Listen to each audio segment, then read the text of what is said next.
Hi, everybody. Welcome to Leadership from the Heart today. It's so good to be here with my dear friend, Renee, and I'm super excited to share some quality conversation with Chen. Simon, thank you for joining us today. Of course. Thanks for having me. Honored to be here. Yeah, absolutely. Hi, Simon. So Simon and I had the opportunity to meet last year at a conference, and we were on different panels. I joke because you're the techie one on the techie panel, and I'm the non-techie one on the non-techie panel. But we sure did have a good time at dinner and conversations with a bunch of great people. And so we're so excited to have you join us today. And thank you. Of course. Thanks for having me. Yeah, absolutely. So Simon is with Realogy, and EVP of Product and Innovation is your title. Is that correct? That's correct. Yep. Awesome. Well, tell us a little bit about your background and your story and what you're doing in your role, and let us get to know you a little bit. Sure. So the short version of it, which I'm sure the viewers would appreciate, is I started out in my career in actually investment banking, right? So we were doing big deals early on in my career. And I think what I realized pretty quickly, I remember actually the moment I was sitting on my back deck drinking a Bud Dry. Do they even make that anymore? It's like a different beer that they had back then. I didn't know about. I've never heard of that one, Simon. I'm going back to college days, Simon, on that one. Yeah, it's like next I'll start talking about Zimas or whatever, right? But so I'm sitting there, and I was obviously young. It was my first job out of school, and we'd just done this big deal. Basically the deal that created Splenda. So, this was a million years ago, and it was kind of a cool transaction. And I'm sitting there, I'm thinking to myself, I kind of feel like I've peaked in my career, even though I've only been working for a few years. There's got to be more to working than this. There's got to be more to career than this. And so that's when I realized, like, I wanted to learn more about the businesses as opposed to just how to talk about businesses at a cocktail party or something like that, right? And that's when I actually left that company and joined one of the companies that we worked with, which was a technology company. And I learned from the ground up again, sort of operating chops, if you will, And then, that was the dot-com days. And then after the whole dot-com bubble blew up, I said, my next company is going to have assets that I can physically touch. And so I started a real estate company because, myself and my family had been investing in real estate for a long time. And so I started a real estate brokerage / consulting company all those years ago. And, since then I've run brokerages. I've headed up some, most recently I was CEO of ERA, so one of the Realogy brands. And then as of basically the beginning of this year, I'm the head of our new product and innovation group. So not immediately evident. So maybe I'll talk a little bit about what the product and innovation group does. So there's really like 4.5 to 5 parts of my organization. So product, obviously, right? So we're the business component driving sort of vision and project management of products for all of Realogy. And then also the learning organization, so all the training, coaching, and learning that goes on across all of our brands, agent recruiting and retention, strategic alliances, and then the last sort of half bit is our corporate ventures group, our venture capital component. So a lot of groups. I mean, basically our charter is to leverage the scale of Realogy to drive value for our network of 300,000 agents globally across our 6 brands or so, and it's been exciting. It's I've got a bigger sword basically to wield to get stuff done, and that's exciting. So just a small little role there for 300,000 agents wide, right? It's a lift. Yeah, it's definitely a lift, So, but yeah, I mean, but it's important, and that's what gets us up and gets us to the office or not, right? These days, every day, just is sort of the excitement and the good work that we're doing, Well, and there's been so much. I mean, there's always talk about technology, but especially right now, and in the situation that the globe is experiencing, technology is first and foremost forefront of most of the conversations we have, right? Regardless of what industry you're in. So I know you guys are having tons of conversations as it pertains to technology, but keeping that in mind, you've been in real estate a long time. I didn't realize you had such an incredible background in the real estate. So it's not that you're just coming in as a tech guy in a space that you don't really understand. You have the experience and knowledge. So in the last 10 years, what do you think has been the single biggest advancement in real estate technology? I mean, it's around that time frame because the DOJ judgment that sort of freed up the MLS listing information was around like 2008 or so. So I would say, still online listing search, right? The portals, Zillow's, Realtor.coms, et cetera.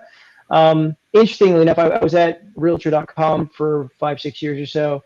And so when, agents come up to me at conferences and they ask me like, is the internet going to make my job obsolete? Are they going to make me go away or what have you, right? And I say, no, actually, I view the portals as enablers, as weird as that sounds, as much as there's all this noise around them being the, disintermediators or what have you. I actually view portals as a way to demonstrate the depth of knowledge that real estate agents have to their consumers. So what do I mean by that? Look at like LegalZoom or like WebMD that are out there, right? Like a tremendous amount of publicly available knowledge or data that's out there for the average consumer to, consume. So like my wife and I had a baby like 6 months or so ago, right? And so baby has a rash. So my wife gets on WebMD and Google's rash, right? You do not want to do that, by the way. Never do that. Right? Like, right. 30 different conditions with pictures, right? Which is not a lovely idea, which of course sets my wife off the deep end thinking that my baby has like some obscure random disease, from something far away.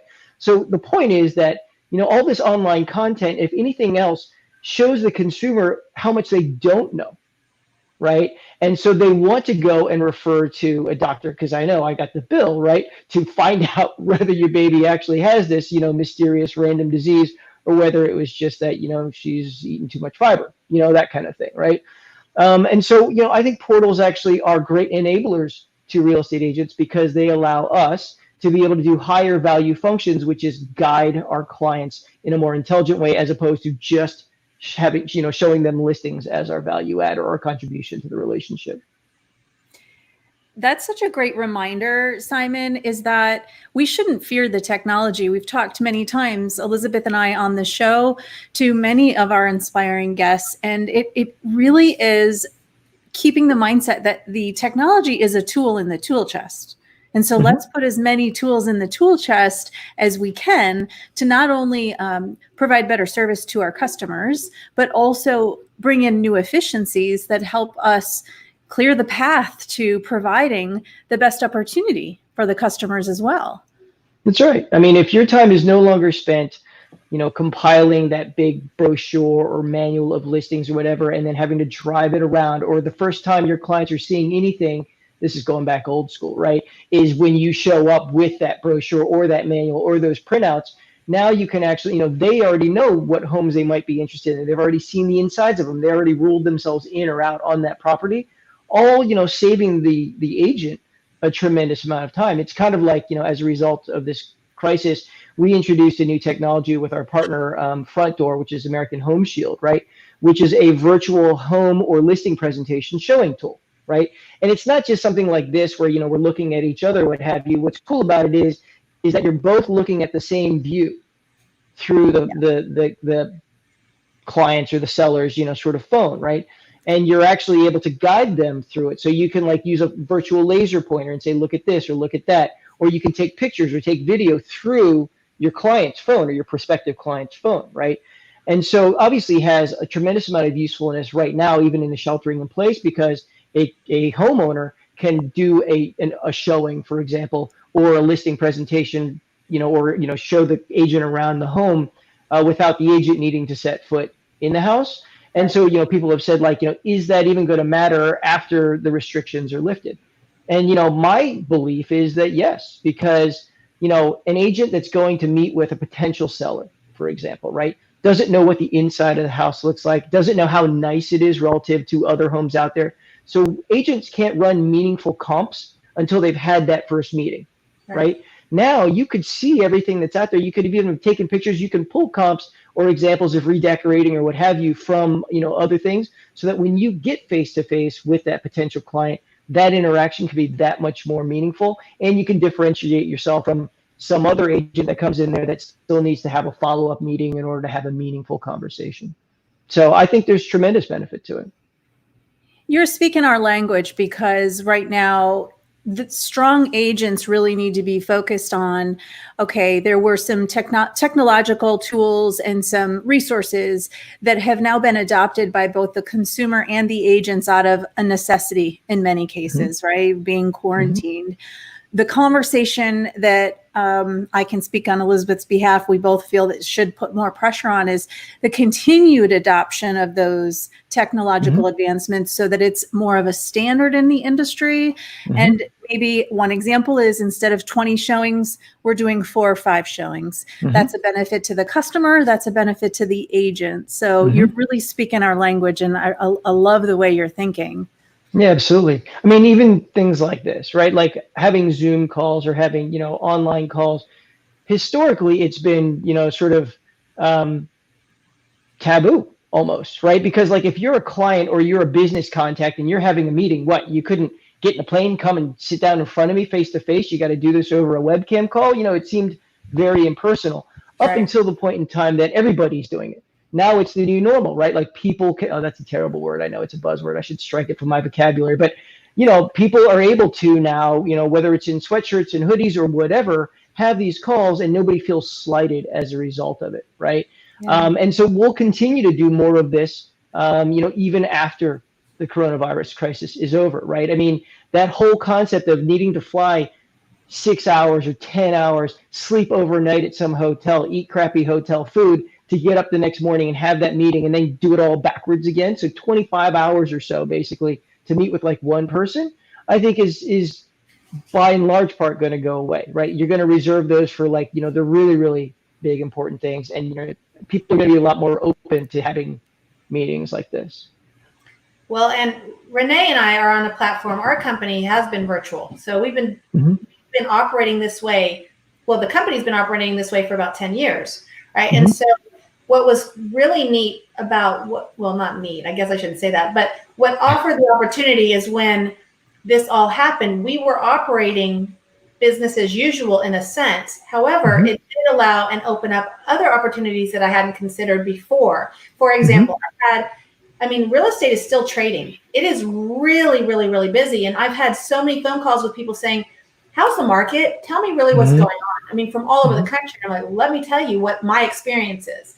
But instead of me getting on a phone call, right, because I hate being on calls. I am one of those people, I will not pick up the phone and call my clients and if I don't have something to talk about, I think it's ADD and I'm short and sweet, I'm not going to get on a call. But I have referrals and people coming in, new clients, that instead of saying, hey, let's get on a call, let's jump on a video conferencing real quick. So it's not even me saying, well, are you available for a call? I'm like, here's my link. Let's go ahead and get on. And so now it's actually building those relationships earlier than I ever did before. Absolutely. And I'm seeing a response rate and a productivity and efficiency rate that I never saw before. And so that's a big aha moment for me. Yes, we've been operating virtually. We have all these technology tools in the toolbox. I think I'm pretty set. And then I'm opened up to other things that's going to change my business moving forward. And I don't know that I'll go back. I don't know that I'll go back to having just phone dialogues with incoming clients. I want to see them face to face. So it's really neat to see how we're able to pivot and share with each other as we're emerging out of, the situation we've all been in. Yeah, I mean, in an ironic sort of way, there's a silver lining to all of these, web conferences and stuff, which is, I'm using a background. Obviously, I'm not actually at our headquarters office or what have you. But if you saw my office that I'm in, I've got all these paintings that my daughter has done, like sort of hung up in a display on the wall and stuff, right? And so in a weirdly perverse sort of ironic sort of way, you're actually getting insights into people at a more personal level, even though you're doing more of it remotely than you would have if you were just meeting at some office in an impersonal sort of environment. You're seeing like people apologize if like they're, it's like that BBC video where the guy's like baby comes crawling in on the walker, and then the wife like screams and tries to drag the baby out, right? Like, right? And like he's maintaining like a nice stiff British face while he's doing it.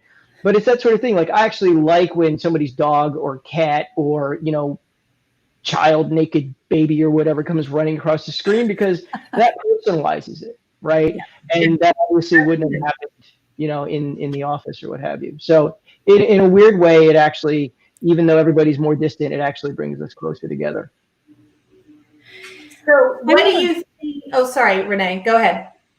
I was just curious with Simon is you have such a great background and you're leading a huge organization. We've obviously all experienced just unprecedented times, and we talk about leadership from the heart.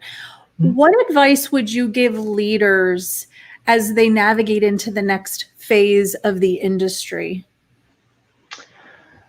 I mean, it's kind of like what we're looking at Realogy, quite frankly, which is there was some meme, and I've been trying to find it, and I never could, right? Again, but I saw it on Facebook, and it popped up, and I was like, well, that really resonated with me, and then I should have screenshot it or something. But it's basically like, as everybody is in a rush to get back to the old ways, right? Be thoughtful about what it is that you want to bring back with you. Yeah. So, for example, all of our senior leaders at Realogy, we've recognized that, flying that 10 hours plus staying over the night or whatever, we could have met with 10, 15 people via the web during that sort of time frame each way, right? And that seems to be a much more sort of efficient way to go about doing business. So take the silver linings or the positive lessons that are coming out of this, and don't necessarily just go back to the same thing. Like, this is our lobby in Madison.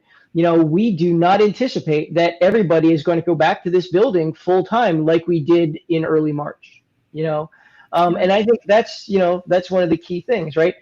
The other thing that the crisis is sort of teaching everybody is be much more open and receptive to change. Don't just stick with, what has always sort of sufficed for all those years or what have you. Embrace sort of, new technologies or new things that can help you along and benefit from exposure to them. I remember when I was still practicing in LA, our board flat out refused, for example, to move to super boxes, right? Because everybody was like, no, those brass dial combo lock boxes, like that's what we've been doing for 1,000 years, and we're going to keep doing that forever, right? And I'm like, why? Like, it's so antiquated. There is, especially in our industry, I think, a high degree of resistance to change. And this might have just been something that helped us, shake loose some of those cobwebs. And, that's what my group is basically tasked to do is, challenge the status quo and, drive innovation in a way that really, hasn't been done. And like I said, I mean, that's exciting. So the interesting thing about Realogy is you're one huge umbrella and you have a ton of companies and brands underneath that umbrella. In your role, how do you differentiate when y'all are coming up with new products or technologies? Because in reality, those brands are competing against each other in the marketplace, even though you're under one company. So how does that work from a technology standpoint when your customer is all the same but all different? Yeah, and it's a great question. And it's definitely what keeps me up at night. What it implies is that whatever we build from my group, which spans across all of our brands, it needs to be flexible enough to be able to adapt to all of the needs of not just a particular brand, but all the nuances of each of the agents and the brokers within that brand, right? Mm-hmm. So for example, when I was running ERA has this concept of powered by, right? So you can keep your own branding by and large and just have kind of like Intel inside, you have like a little ERA logo in sort of the lower right-hand corner or what have you, right? Which means you don't just stick with the red, white, and blue of ERA's colors, you're using your own palette and then just having, the ERA logo down in the corner. That gives, the system that we've historically, been using for the last 5-6 years called Zap, frankly, a bit of fits, right? Because it's not used to one-offs. It's not used to sort of like custom configurations and all that sort of stuff. So one of the big advancements that we're working on right now in the next generation productivity hub is that sort of flexibility so that anybody down to the even agent level can, change the workflow, change the look and feel, change the navigation or the appearance or whatever so that they, it performs differently. Now, is that a challenge? Certainly, right? But my wife, for example, has an online business, and when she built out her website, she used Shopify, right? That same platform fits the needs of however many hundreds of thousands of websites that are built on Shopify, and yet each one of them looks and feels and performs very, very differently. It's that same premise, right? Like my group's charter with our technology group in hand is to basically build a platform and architecture that is flexible enough so that it can handle all of those different use cases in an agile fashion. And, I think we've succeeded, right? It is so flexible that we're actually locking down components of it, because somebody could, it'd be like, feeding the baby, like big people food, right? She would just make a mess of it and wouldn't appreciate it at all and just ruin things entirely, right? Like, if you give them too much flexibility, it's going to become non-brand standard, and it's going to, not everybody's a web designer. It's going to have a poor flow to it, all that sort of stuff. So you're exactly right. I mean, we are basically providing a framework, right, that is fully functional to each of the brands, and then they are configuring it themselves, and then their brokers and agents are configuring it even beyond that. And so it will look and feel entirely differently by brand than everybody else, while still giving them sort of the economies of scale and the efficiencies that we're looking for, because no other competitor without our size and scale could invest in and prop up, frankly, a platform that's, that big and robust. You were mentioning earlier, Simon, about the shift that we'll all experience as far as how we leverage brick and mortar space. Elizabeth mentioned earlier, we both are in a brokerage that we don't rely on brick and mortar space. And I'm curious so you also said silver linings, which is an interesting thing, because I think it'll be very interesting to see how across the board, everyone will understand you don't need to have the brick and mortar. You can adopt technologies that will give you the same efficiencies. So where do you see that going in the future? If we look at the industry, do you see there'll be a hybrid version? Do you think everyone's going to lean very heavily into it? What are your thoughts on that? Yeah, I mean, I think, our industry, but life in general, right, is sort of a bell curve, right? I mean, so there's going to be people that adopt on this end, people that adopt on this end, and then, sort of the mainstream thing. I think that, kind of like the conversation where we talked about web, meetings or what have you, what's happened is that it has shifted web meetings more towards sort of the middle of the bell curve, because more people are adopting it. It's more commonplace. It's more, sort of standardized or what have you. So the interesting dynamic about real estate is that real estate practitioners, agents, right, have by and large always sort of worked from home, right? Like, I mean, that's sort of how our industry dynamic is. And then they go into the office for meetings or what have you. But by and large, most people, except for like big teams or folks that really need to have a physical office because their home, doesn't support it or whatever, are working from home. And so I would almost argue, although I haven't seen any data around this, that real estate agents have been more productive than like other people in other industries, because, we're used to sort of operating in this way.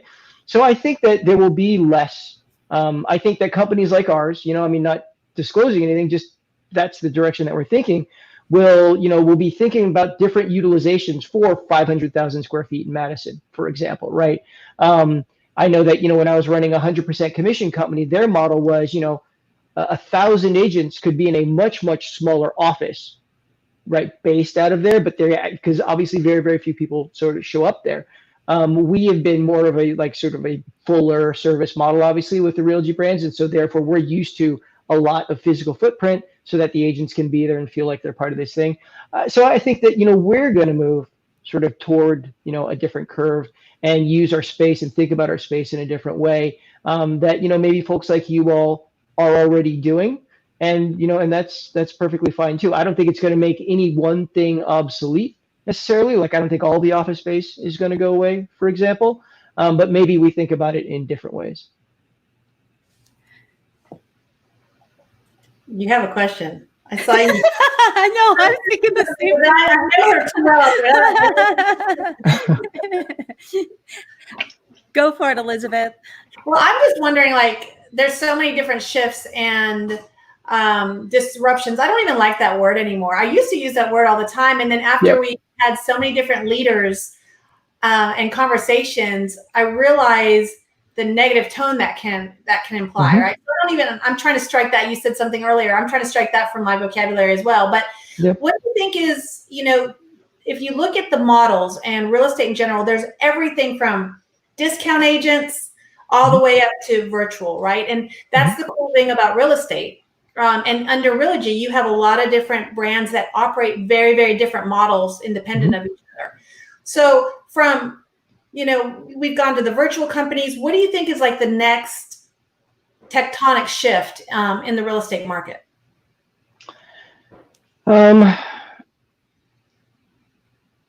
I mean, I think a lot, even like with iBuyers, for example, right? It didn't necessarily, and I mean, in order to get funded these days, right, you have to basically say that your model is going to make everything else that came before it obsolete, right? So I don't fault Right. them for sort of the approach of pitching it out there, but what we've all sort of come to find is that even with iBuyers, and we're doing it, and is that it does help consumers sort of with a preference if they are in a particular situation where they need to sell, quickly.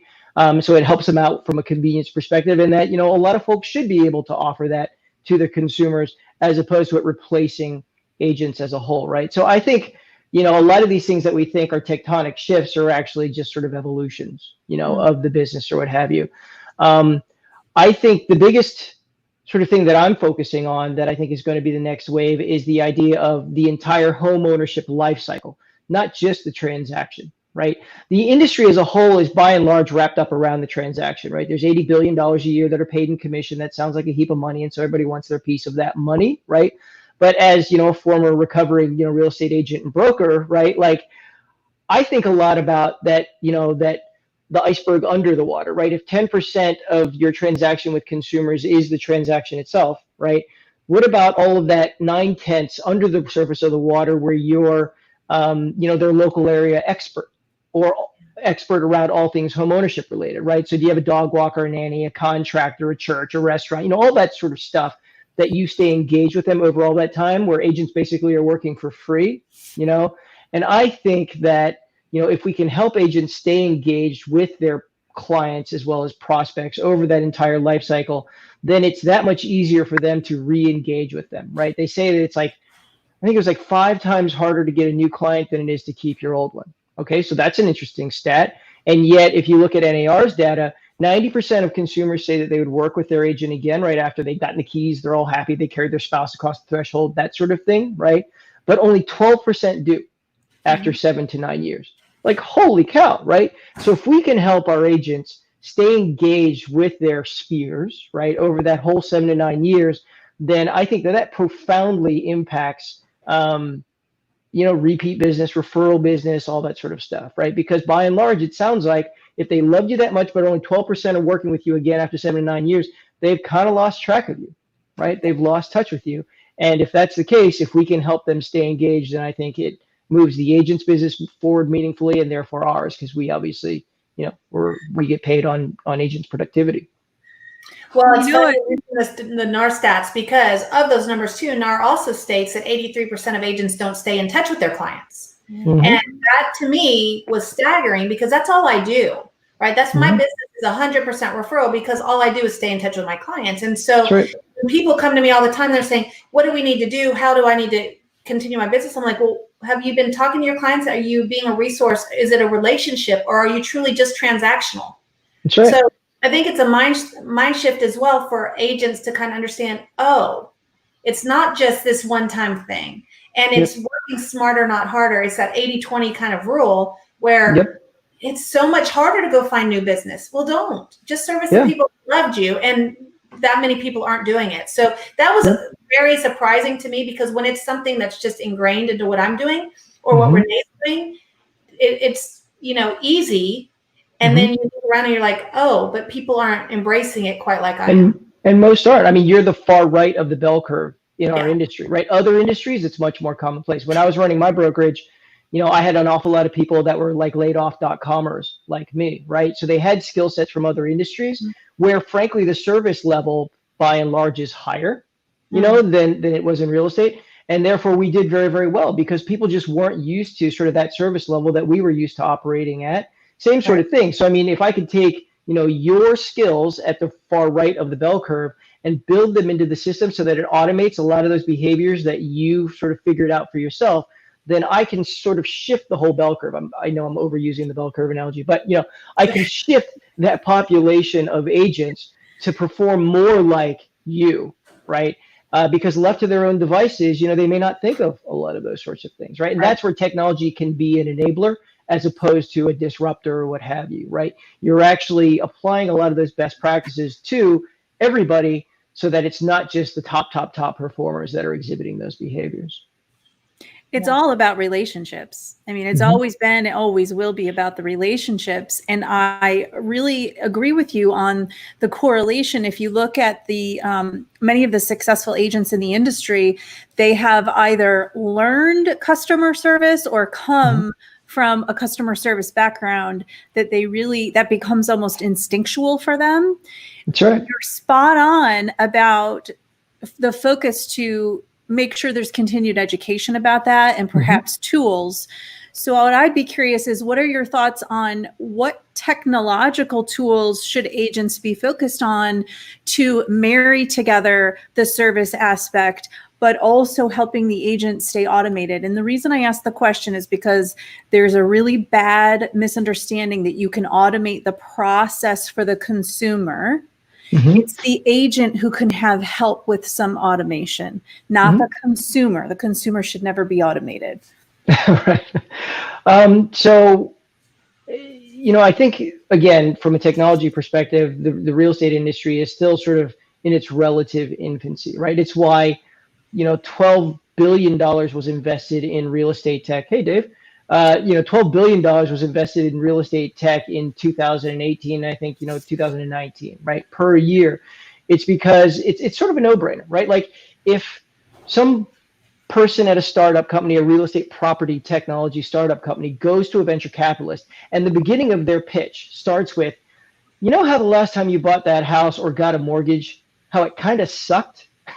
Right? And, the VCs are like, well, yeah, that was difficult. It was challenging. It wasn't intuitive. I felt like I was out of the loop and I'm the one paying the bills and all that sort of stuff.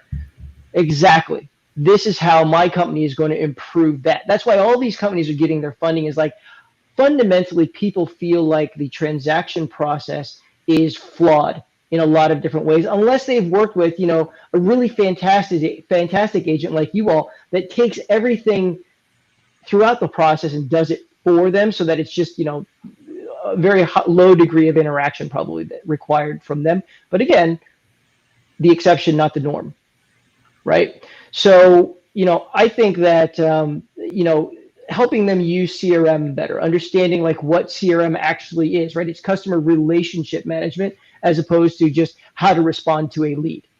Like, that's an important differentiation. And then, another passion point of mine is transaction management. Like, there's a lot of confusion around what transaction management is. Is it workflow? Is it compliance? Is it forms?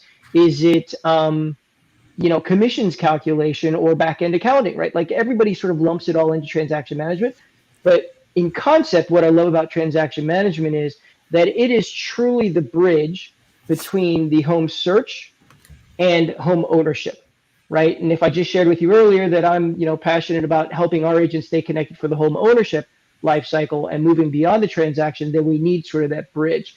And so transaction management can be a way to help provide visibility to the consumers of where they are in the transaction, what steps are still pending, when their contingency dates are, what vendors still need to be brought into the mix, help you interact with those vendors so that, if the consumer says, hey, I need a pre-qual letter, right? Instead of saying, hey, I'll call up this or that person and they'll call you or blah, blah, blah, blah, you can interact a lot more dynamically. Like, all those steps that take a number of phone calls out to coordinate right now, if we could just bring them all into one collaborative place. Again, you're not automating the consumer, but you're giving them visibility into the steps, and you're giving them visibility into sort of the work product of what we're doing, all of which, makes things a lot better, more helpful, more informed, et cetera, right? Even while the consumer feels more empowered. So, for us, I think that's a big area is, let's migrate from CRM, which has been a huge area of focus, into more of the transaction management, so that it becomes more interactive as opposed to just a compliance thing or just trying to get all your forms in one place, which is a lot of what is done out there. Well, the transaction process, you're spot on, because the transaction process, contract to close, on our team, we call it's concierge service, right? There should be service in that part of the process. The whole timeline of our service to our customers is important, but that would be the most critical time. So the service level has to be at the very highest level to make sure that we're approaching everything with the most detail orientation, as well as understanding that the customer is going through what could be by many one of the most stressful times of their lives. Moving is a stressful time. So you're spot on with that. I love your thoughts around that. Yep. I agree. I am not the techie one again, right? But I'm fascinated by, on a global standpoint, again, you were saying that you've got 300,000 agents globally with all the brands. You know, our company's global now as well, and we're expanding. Where does the U.S. fall in terms of technology adoption? Because I've been on a lot of different calls with leaders from other countries, right? That we're in the UK, Australia, Canada, things like that, and we're expanding. And it's interesting to see, because real estate is so incredibly different in so many of these countries. So where does the US fall in terms of adoption or process or how real estate is done? Yeah. So I've had a fair amount of exposure to, Europe as well as Asia, just given my prior roles, right? Because we had operations internationally. I would characterize it. I mean, I actually think that we are further along technologically than, a lot of other countries. And I think there's a few reasons for that. One, like, Elizabeth just mentioned, like how Australia, for example, or, the UK transacts real estate in terms of their exclusive agent models and everything like that are very different from ours, right? Well, actually, how ours is different is that we have exclusive agent, whereas, they don't, right? So, which has prompted MLSs, which has prompted the data feeds on property and agent information and transaction information. So we have been forced, just from how we transact in the US, to build out a lot of that infrastructure, which, feeds a lot of these things. It's why portals, by and large, internationally, have a much, much harder time, because, every region, every country, every whatever tends to operate like New York City, right? Like completely independent, sort of wild, wild west in a lot of ways, where they aren't pulling all the listing information together. They're not sharing it with each other, all that sort of stuff. There's no clear cooperation. Exactly right. I mean, there's really not. And so I think we're further ahead there. And then there's the social dynamic too, right? Like I love on my Facebook feed, I have a lot of like our Asian or like foreign agents from ERA, since I was heading ERA before. In Europe, it's tremendously charming to me that, they do a lot of door knocking.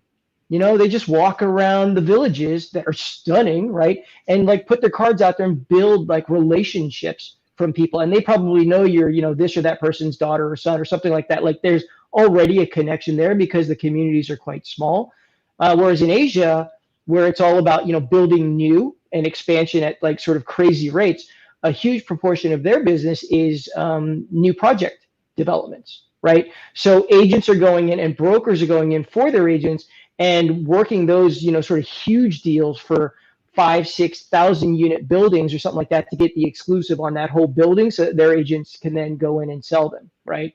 So very, very different dynamics. But I would say from a technology perspective, we're probably the furthest along because we have the most distance. We have the most disparate sort of inventory types. And then we also have that competitive and cooperative dynamic of how real estate is transacted here. I hadn't thought of it that way, actually. And it's good to hear that, because I was thinking the opposite, right? So it's always interesting from the outside looking in, and you're hearing and you're watching the news, and that goes with anything, and you're doing some research, or like we were talking about WebMD, you're just, the story or the picture that's painted is a little bit different, or at least the story I told myself, or I tell myself. So it's interesting and refreshing to hear that, because we do have all the challenges that the U.S. is still working on, and interstate, and even in our local, with the MLSs or national MLSs and things like that. But it's nice to see that those conversations are healthy and moving us forward, instead of us being antiquated and behind other countries. Yeah, and don't get me wrong. I mean, like, you caught me at a good moment. Any other time I'd be banging my head against the wall saying like, oh my gosh, like, why are we so antiquated? Why can't we get this stuff done? Why can't we get the MLSs to agree with each other? I'm on a panel next week at Inman, right, to talk about data and how, we need to get, a global standard and, around permissions as well as access and data formatting and all that. So yeah, absolutely. But you're right. It's helpful every once in a while to just sort of take a step back and say, how are we relative to other folks and, and their how they transact and how they get everything done. And I think we all have something to learn from each other. But from a purely technology standpoint, I feel like, the US is probably ahead at this point in time. You caught us on a good day too, because while we're talking about technology, there's probably sometimes we might bang our head on the wall thinking, recently we interviewed Margie Grant, for example. She's the CEO of Florida Realtors. She was on the show with Elizabeth and I, and she pointed out that was probably around early April. And she said at that point, over the last few weeks, the number one topic of incoming calls for the Florida Realtor hotline from realtors was, how do I operate Zoom? So in Elizabeth and in my world, right, not only are Elizabeth and I in a brokerage that's obviously cutting edge and tech forward, and we operate our business and have for a long time in very forward thinking ways, but we've been doing video for a decade. We've been utilizing 360 tours for as long as the cameras have been around. And so we looked at that and we said, that's not great news. Thinking about agents not understanding how to operate Zoom, but we're happy to hear the world is going to catch up. That's good in the world of the industry. Well, and the industry as a whole, right, has been forced to catch up, right? Yeah. And that's a great thing. It's kind of like my parents never wanted a smartphone forever, right? Because they were like, what am I going to do with all that added complexity, right? Like all I need is literally that thing that flips open and just has the buttons on it, right? Like I make calls, I receive calls. What else could I possibly need, right? It wasn't until my first daughter was born that they saw all of their peers looking at their grandkids on chat or on YouTube or whatever, that they were like, hey, I want that, and then all of a sudden I get a call from my mom like, hey, we want smartphones. And I was like, what? Like, who is this? And it was for exactly that reason, because then they can, see it and then show them off to their friends. I mean, the whole bit. So every person has some sort of a catalyst moment that will get them to sort of make a decision or adopt some technology or do something different. And, what's going on around us is a ginormous catalyst, basically, for a lot of people to think about transacting business in a different way. And, like I said, I mean, there's a silver lining to that, right? Well, I have to say I love your parents because I'm right there with them. I think I was the very last person to finally relinquish my BlackBerry because everybody had smartphones. And I loved my BlackBerry and I didn't care about all that stuff. I was just like your parents. I was like, why do I need all this stuff? And then technology came in and Supra app came on. And you no longer had the little key. And so I had to have a smartphone to make it work. I was like, all right. And then you're obsessed and you're like, oh, now I see what I've been missing. But you don't know what you're missing until you get to that. Or even Facebook. I was probably the last person ever to get on Facebook because I had the need for it. And I didn't want the distraction. And then when I joined EXP, that's how we communicated before we had Workplace. And I was like, well, I've got to do it now. And then you join and you're like, oh, it just opens a whole new world. So and now look, you're hosting an online podcast for Pete's sake. Well, Renee, like any of the technical background stuff, she'll ask me because I'm like, I have no idea. You just push the button. I mean, we had a technical issue one time and she goes, I need you to take over the control. I was like, help, I don't know what to do. I mean, seriously, that's me. But you're right. It's something that makes you have to adopt something new. And then you're like, oh, that makes life a little bit easier. Yeah. Yeah.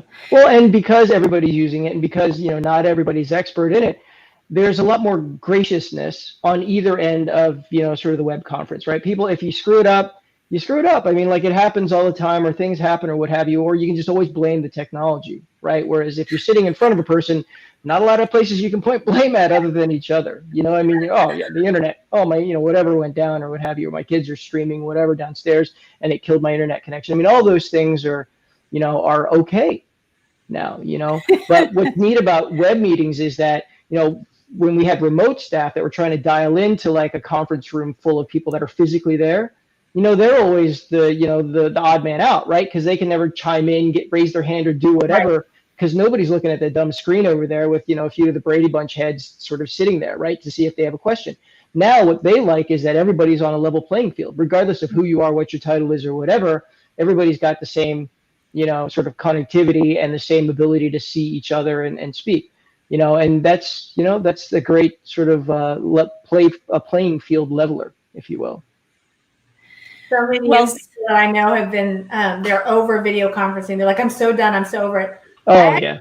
I look forward to it every single day because I get to have a connection or interaction. And like you said, I'm not getting on a plane, and I get to connect at a deeper level with so many more people than I was able to before. So Yeah, I mean, that's the pros. The cons is that like now my calendar is literally second to second, end to end to end to end to end Zoom calls. It's why I wear, glasses now, right? To like try to preserve my eyes from like all this onslaught. And I bought like my kids glasses too, because, they went from not being allowed to watch TV to all of a sudden sitting there watching the screen for hours each day, like that can't be good. So somewhere after all this settles, there will be a new normal. Again, I use word, which is, not as extreme as this, but also not back to sort of the old world we had before, right? We're going to put you in the hot seat now, Simon. Okay. Hold on. it's the big one. Okay. Simon, you are an inspiring leader, and we would love to know, what does leading from the heart mean to you? So when I was taking my California salesperson's license and broker's license, I remember they make you certify basically that you're going to follow the golden rule. I don't know if that's the same of, sort of every broker and agent around the country, but it's basically, treat others as you would have them treat yourself, right? And you always hear all those stories about how, like, if you're dating somebody, see how they treat like the waiter or the janitor to see like what's truly in their heart, because, treating you nice when you're on a first date or whatever is, sort of normal. Of course, if they treat you like garbage on the first date, that's probably an even better indicator. But still, like look at how they're treating people that they, that some people might feel are beneath them or what have you, and see what really is in their heart. So I think for me, it's treating everybody, whether it's personally or professionally, as how I would want to be treated, and act that way, because life will be challenging, but as long as that other person feels like, despite what life serves up, right, in a real estate transaction, there's a million things that could go wrong, that we would take their best interest to heart and deal with it in the way that they would if they were that expert or had the knowledge in order to do that, and building that trust relationship. It's why Elizabeth doesn't need to, market, because it's, it's a recurring sort of referrals or existing client base that keeps coming back to you. That is, unfortunately, relatively rare. Right? It's hard to find somebody that, for something that is the largest, most important transaction of their lives, probably, you find somebody that you can trust and just say like, look, I don't know, but I trust that you do and that you're going to help me navigate through it. It's why doctors or mechanics or anybody like that, where, if something went wrong, it could really, really impact, your livelihood, your life, or whatever. And, you leave it in the hands of somebody that is expert, basically, to help you navigate through that. So I think it's as simple as that, right? Is like, whether it's my own staff and like helping develop their careers in the same way that I would have wanted somebody to do it for me, and being very conscious about that, right? And building it into their goals, as opposed to just like what I need them to do for me, but what can the company do for them in order to make it a balanced relationship sort of in the organization. But just little examples of like that, thinking about the other person like you would want from the relationship, and structuring whatever your interactions are accordingly. I love that. So definitely speaking our language on that. The golden rule, it always goes back to that. But to hear you say that, especially with everything you're involved in, your whole history and background, and that's what it means to you, that's pretty powerful. So thank you for sharing. Thank you for sharing with us today, Simon. We really appreciate you carving some time out for us. Of course. Thank you for having me. It was great talking to you all. Hope to see you soon somewhere. Yes. I'll bring the wine. Absolutely. Well, we're going to hold you to that. Not a problem. I'm usually not terribly far from the wine. I'm from California. It's just how we roll. Right. That's right. Simon, take care of you. Take care of that family, and we will look forward to seeing you soon. Cool. Thanks. Take care. Bye, Simon. Thanks again. Bye-bye.